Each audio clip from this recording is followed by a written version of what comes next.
जो करेगा बाबू सोना उसको पड़ जाएगा रोना।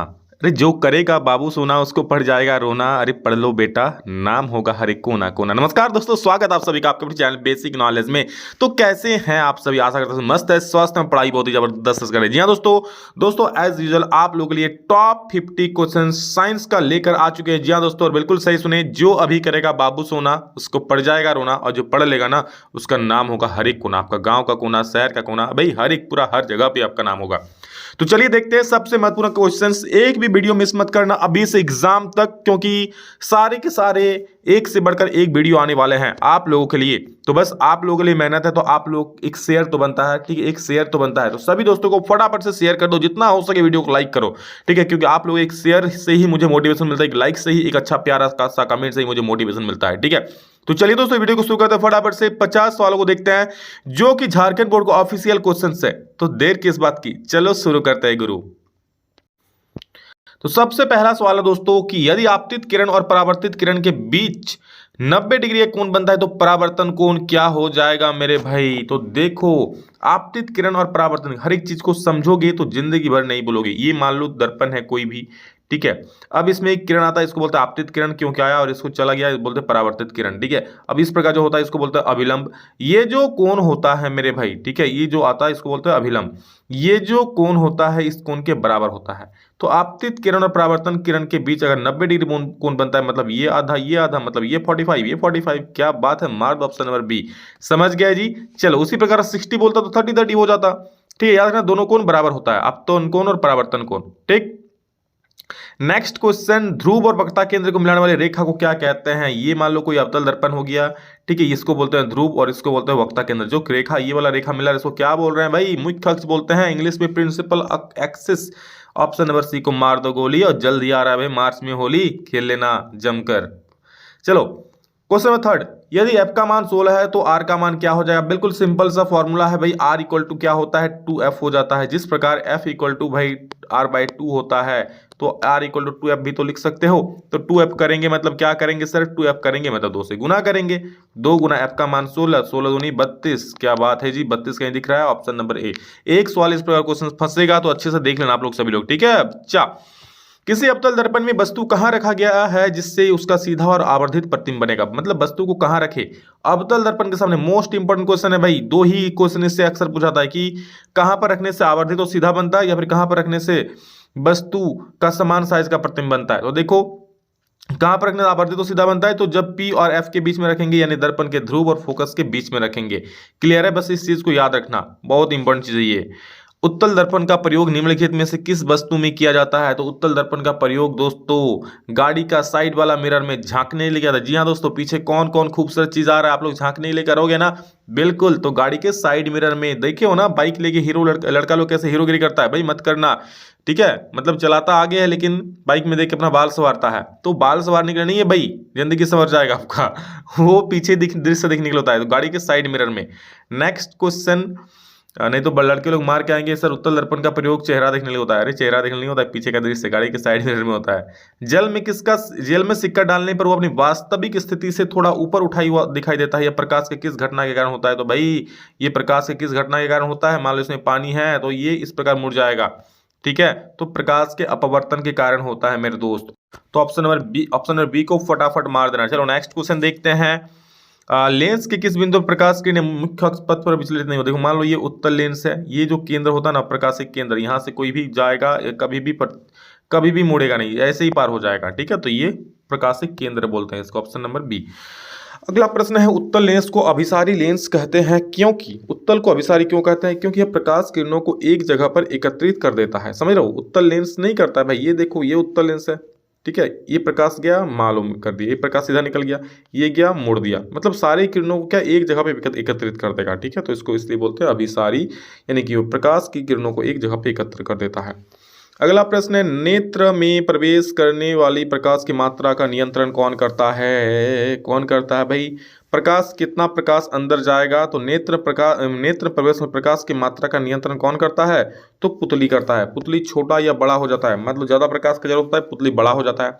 कम प्रकाश का छोटा हो चाहिए तो पुतली छोटा होता है। बस अब पूछोगे सर पुतली क्या है, तो बीच में एकदम काला सा धब्बा दिखता है ना, एकदम छोटा सा पुतली है, तो उसी को बोलते हैं पुतली। ठीक है। नेक्स्ट क्वेश्चन, सामान्य नेत्र का निकट बिंदु बच्चा बच्चा बोलेगा 25 सेंटीमीटर आएगा। जी हाँ दोस्तों, उसी प्रकार समझ लो, यहाँ पर निकट बिंदु की जगह दूर बिंदु भी बोल सकता है, तो ओवर कॉन्फिडेंस में 25 मार्क की मत आ जाना। अगर दूर बिंदु, ध्यान से क्वेश्चन पूछना, देख लेना, दूर बिंदु पूछेगा तो 25 नहीं, तब अनंत आंसर हो जाएगा। क्लियर है?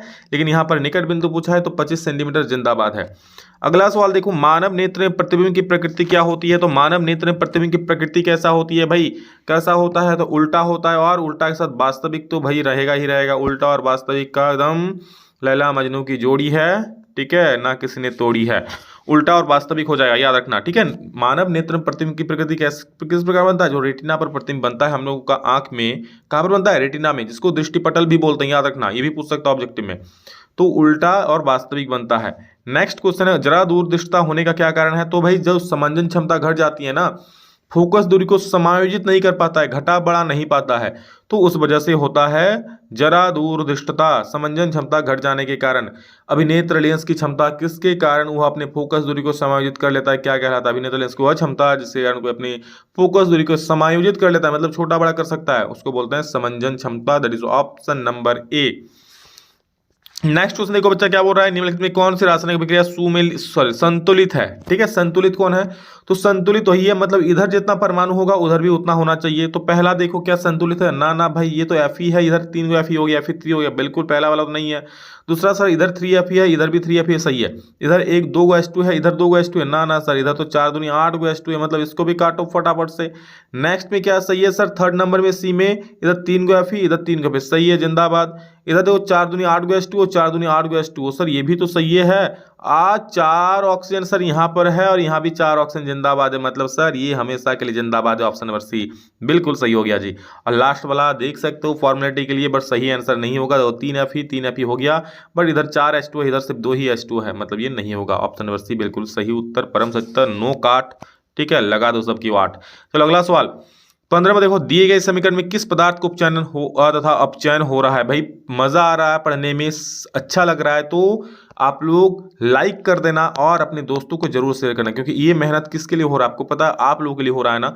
जी हाँ, मैं आप सभी का ये फर्ज बनता है जो आप इस वीडियो को देख रहे हो, क्योंकि बहुत सारे बच्चे सोचते हैं चलो मैं देख लेता हूँ, शेयर क्या हो करूँ। शेयर कौन सा बच्चा करता है? अरे भाई एक रील्स को शेयर कर दो बच्चों के साथ, अपने दोस्तों के साथ। एक गलत रील्स को जो उसको इफेक्ट करेगा, एक अच्छा चीज जो पढ़ेगा तो कुछ सीख जाएगा, तो भाई कुछ अच्छा काम कर लो।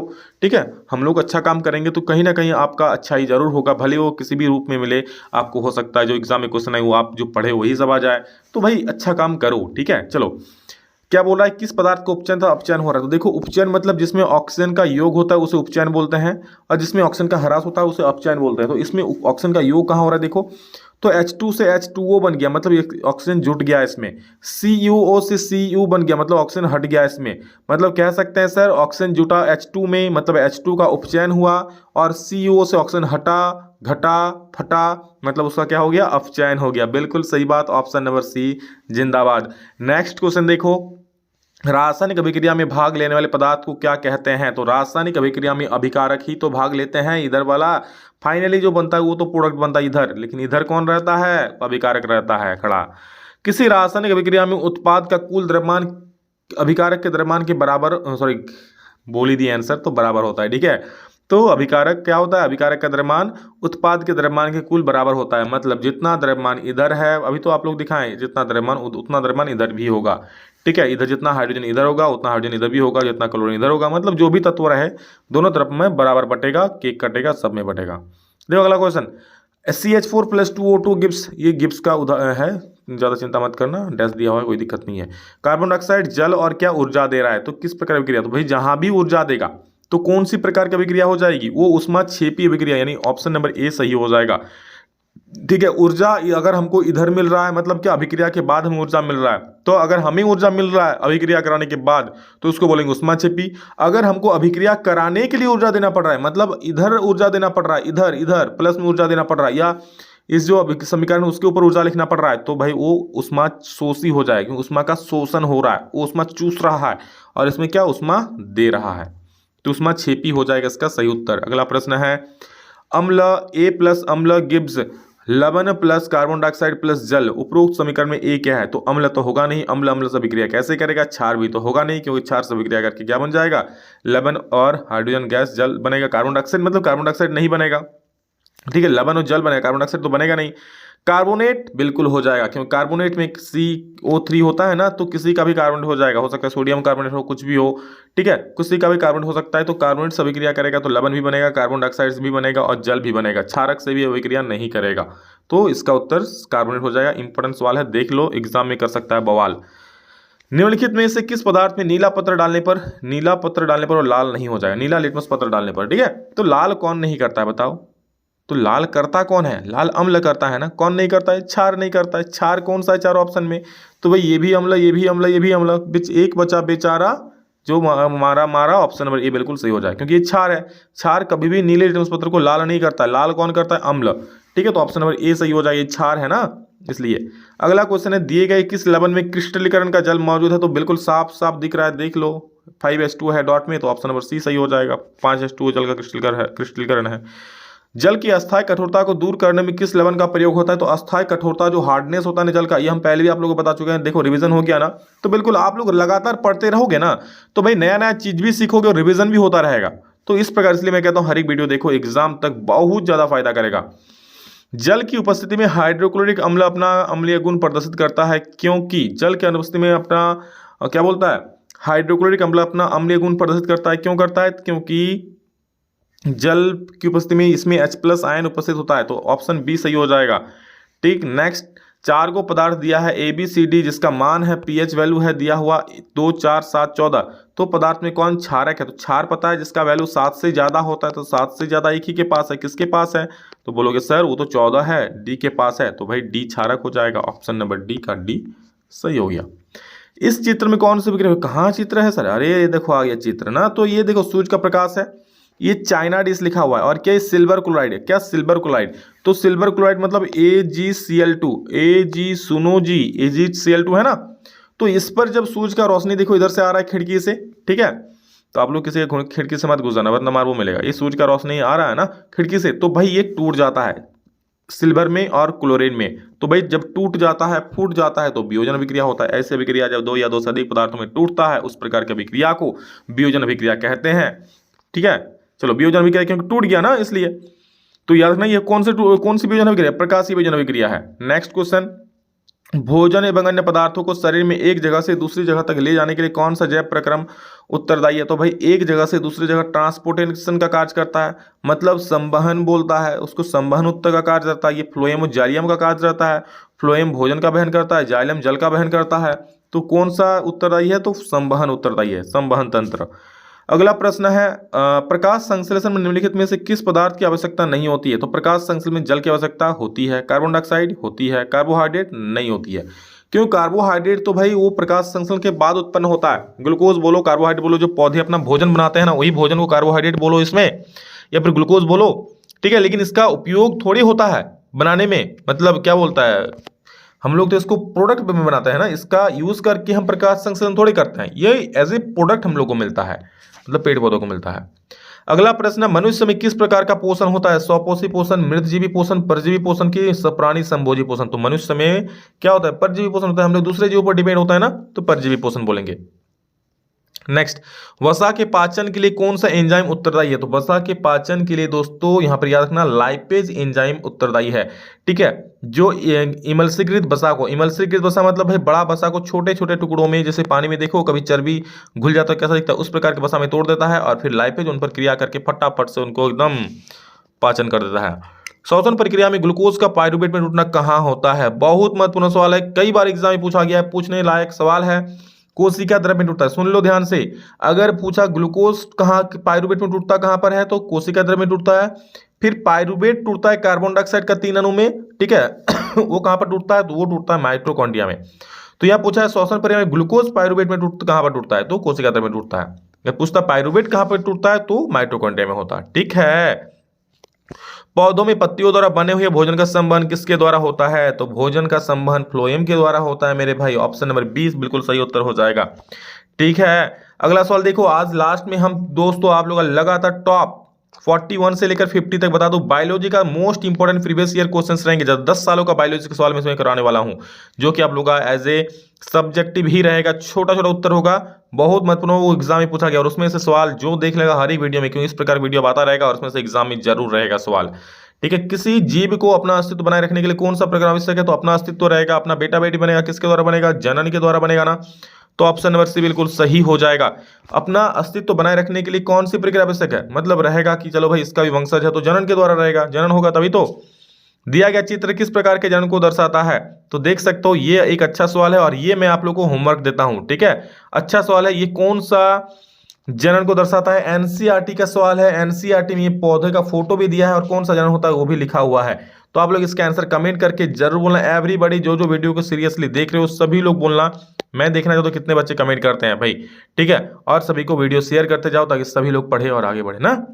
अगला क्वेश्चन है दोस्तों, बीज में भ्रूण होता है तो उपयुक्त परिस्थितियों में नवोद्भिद में विकसित हो जाता है, इस प्रक्रम को क्या कहते हैं। मतलब बीज जो होता है ना, बीज में नवोद्भिद मतलब अंकुर हो जाता है, उसको क्या बोलते हैं, अंकुरन बोलते हैं। जी हाँ, ऑप्शन नंबर सी सही हो जाएगा। गर्भाशय के किस भाग में निषेचन होता है, ये भी बहुत इंपॉर्टेंट है, पढ़ा भी हम चुके हैं पहले। डिम्ब वाहिनी में होता है, ऑप्शन नंबर बी, इसी को बोलता है फैलोपियन ट्यूब। देखो इंग्लिश में फैलोपियन ट्यूब भी रह सकता है, तो मतलब हिंदी में ही लिख देगा फैलोपियन ट्यूब लेगा, तो फैलोपियन ट्यूब लिखे या फिर डिम्ब वाहिनी लिखे, एक ही उत्तर होता है, ठीक है। गर्भाशय के किस भाग में निषेचन होता है, तो फैलोपियन ट्यूब यानी कि डिम्ब वाहिनी में, डिम्ब वाहिनी में। क्लियर है। नेक्स्ट क्वेश्चन देखो क्या बोल रहा है, जल विद्युत संयंत्र के लिए निम्नलिखित में से, अरे भाई, जल विद्युत संयंत्र के लिए निम्नलिखित में से कौन कथन सत्य है, तो जल विद्युत संयंत्र देखो यह अनवीकरणीय स्रोत है, यह असत्य है, यह अनवीकरणीय नवीकरण स्रोत है। इसमें जीवाश्म ईंधन का उपयोग होता है, बिल्कुल नहीं। इस संयंत्र में पारिस्थितिक तंत्र नष्ट हो जाता है, देखो इसमें गोबर गैस का उपयोग होता है, इसमें गोबर गैस का भी उपयोग नहीं होता है। थोड़ा थोड़ा उत्तर ये सही लग रहा है, उतना सही नहीं है बट ये सही है। चलो, पारिस्थितिक तंत्र नष्ट होता है, पेड़ पौधे काटने पड़ते हैं, जहां पर डैम बनता है जल तो ऑप्शन सी इसका सबसे ज्यादा सही उत्तर होगा। नेक्स्ट, सौर सेल के उपयोग की क्या सीमाएं है, तो सौर सेल में केवल बिछाने की आवश्यकता होती है, इसमें सौर का उपयोग होता है, इसमें सुदूरवर्ती क्षेत्र में उपयोग होता है, या फिर यह अत्यधिक महंगा। तो देखो उपयोग की सीमाएं मतलब क्या, ड्रॉबैक्स, इसकी खामियां क्या है, तो खामियां क्या है भाई, यह बहुत महंगा है, हर किसी के लिए अफोर्डेबल नहीं है। और इसलिए दोस्तों भारत के मोदी सरकार ने क्या निकाला है, भारत सूर्योदय योजना। सूर्योदय योजना के तहत भारत के 1 करोड़ लोगों को, मिडिल क्लास लोगों के घर के छतों पर ये बिछाया जाएगा, ठीक है, जो कि बहुत अच्छा पहल है मोदी सरकार द्वारा। नाभिकीय ऊर्जा के उपयोग की क्या सीमाएं हैं, तो नाभिकीय ऊर्जा के उपयोग की क्या सीमाएं हैं, इसका देख लो आंसर। नाभिकीय अपशिष्ट का भंडारण में समस्या उत्पन्न, जो नाभिकीय ऊर्जा के दौरान जो अपशिष्ट जो पदार्थ बच जाते हैं ना, उसका भंडारण मतलब कि रखना दिक्कत हो जाता है, इसलिए ये इसका सीमाएं हैं, ड्रॉबैक्स है, खामियां हैं। निम्नलिखित में से कौन ऊर्जा स्रोत का उपयोग करना पर्यावरण के लिए सबसे अधिक अच्छा है, तो सीएनजी, कॉम्प्रेस्ड नेचुरल गैस, क्योंकि इसमें हानिकारक गैसें कम मात्रा में निकलती है जलने के पश्चात, ठीक है, इसलिए सीएनजी का प्रयोग दोस्तों सबसे ज्यादा अच्छा है पर्यावरण के लिए। अगला प्रश्न है, निम्नलिखित में से किस विद्युत संयंत्र में जीवाश्म ईंधन का उपयोग होता है, तो जीवाश्म ईंधन का उपयोग किसमें होता है भाई, तापीय विद्युत संयंत्र में ही हो जाता है। क्यों, क्योंकि जीवाश्म ईंधन को जलाओगे तो हीट उत्पन्न होगा, ताप उत्पन्न होगा, तो तापीय विद्युत संयंत्र हो जाएगा। अगला दोस्तों, अब 41 से 51 शॉर्ट मतलब एक साथ लगातार बायोलॉजी का ही सवाल है, तो चलो देखते हैं कौन मतलब बायोलॉजी में क्या क्या है। कौन प्रकाश संश्लेषी अंगक है, तो याद रखना प्रकाश संश्लेषी अंगक हरित लवक को बोलते हैं, याद रखना एग्जाम में पूछ सकता है, बहुत इंपॉर्टेंट है, कई बार पूछा है। वायुमंडल में कार्बन डाइऑक्साइड की मात्रा पूछ सकता है दोस्तों आप लोगों से, तो 0.03% हो जाना भाई। 41 से जो हर इस प्रकार के 41 से 50 वो बहुत ही रहेगा बवाल, बहुत ही रहेगा कमाल, तो इसको मिस मत करना भाई, पूरा वीडियो ही मिस मत करना, कहीं से सवाल एग्जाम में आ सकता है भाई, पढ़ो मेहनत करो अभी, ठीक है। और ये तो टॉप मतलब कह सकते हैं इसको कि ब्रांड है, ब्रांड। स्वपोषी पोषण के लिए आवश्यक है, तो आपको पता है क्लोरोफिल होता है, सूर्य का प्रकाश होता है, H2O होता है और कार्बन डाइऑक्साइड, ठीक है, सारे के सारे जो होता है हमारे प्यार है, कार्बन प्यार नहीं है मेरा भाई, स्वपोषी पोषण के लिए सब आवश्यक है, ठीक है। ऐसे पौधे जो पोषण के लिए सड़ी गली चीजों पर आश्रित रहते हुए क्या कहलाते हैं, मतलब सड़ गल गया है भाई उन पर वो आश्रित रहेगा, कीड़ा मकोड़ा भाई सड़ गल चीजों में जो रहता है तो उसको मृतजीवी पोषण कहलाते हैं। किसके द्वारा अमीबा भोजन का अंतर्ग्रहण करता है? तो अमीबा भोजन के द्वारा किसका अंतर्ग्रहण, मतलब अपने अंदर किसके द्वारा भरता है? कूटपाद के द्वारा। इस प्रकार मान लो अमीबा है ना, इस प्रकार से, तो धीरे धीरे ये वाला एरिया इस प्रकार बढ़ाएगा, इस प्रकार। मान लो यहाँ पर कोई खाना है, धीरे धीरे इस प्रकार से ये, मान लो इस प्रकार से खाना को अंदर भर लेगा, ठीक है, और लास्ट में वो खाना को एकदम अंदर भर लेगा और पचा लेगा, समझ रहे हो? तो ये अंतर्ग्रहण किसके द्वारा? कूटपाद के द्वारा होता है। तो भाई इसी को कूटपाद बोलते हैं। देखो ये जो होता है ना, ये इसको कूटपाद बोलते हैं। क्लियर है? नेक्स्ट ग्रहणी भाग है, तो ग्रहणी किसका भाग है भाई? ग्रहणी छोटी आंत का भाग है, याद रखना, एग्जाम में पूछ सकता है, क्योंकि ये जितना भी सवाल हो रहा है ना, सारा के सवाल पूछा गया, सही सवाल है। स्वपोषी पोषण में करने की क्षमता होती है स्वपोषी पोषण में करने की क्षमता होती है, क्या करने की? प्रकाश संश्लेषण करने की क्षमता होती है। मनुष्य के आहार नाल की लंबाई बहुत महत्वपूर्ण है, 8 से 10 मीटर तक का होता है आहार नाल की लंबाई, ठीक है, कितना? 8 से 10 मीटर। शरीर की सबसे लंबी ग्रंथि क्या है? सबसे लंबी ग्रंथि दोस्तों ये यकृत यानी कि लीवर होता है, याद रखना, सबसे लंबी ग्रंथि यकृत। और आज का अंतिम सवाल, बाबू कर दो कमाल, सब लोग हो जाओगे माला माल। भाई वीडियो को लाइक कर देना, एक शेयर कर देना, क्योंकि इस प्रकार वीडियो अगर और चाहते हो तो ये जरूर करना, क्योंकि उससे मुझे मोटिवेशन मिलता है, क्योंकि मैं देखता हूँ भाई कितने बच्चे शेयर किए हैं, वहाँ पढ़ना चाहते ही नहीं चाहते, मुझे उससे फर्क पता चलता है ना। ये सारी क्रियाएं जिनके द्वारा जीवों का अनुरक्षण होता है वो क्या कहलाता है? जैव प्रक्रम कहलाता है। पूछा गया सवाल है एग्जाम में, एक चैप्टर का ही नाम है जैव प्रक्रम, तो इंपॉर्टेंट तो बनता है, ठीक है। तो फटाफट से सभी को शेयर करो, वीडियो कैसा लगा एक प्यारा सा कमेंट जरूर कर देना, और लाइक्स की बौछार होना चाहिए, सीधा सीधी, ठीक है। चलिए दोस्तों, love you all, thank you all of you. अभी कितना ही फिर नेक्स्ट आप लोग से मिलेंगे, तब तक के लिए जय हिंद, वंदे मातरम।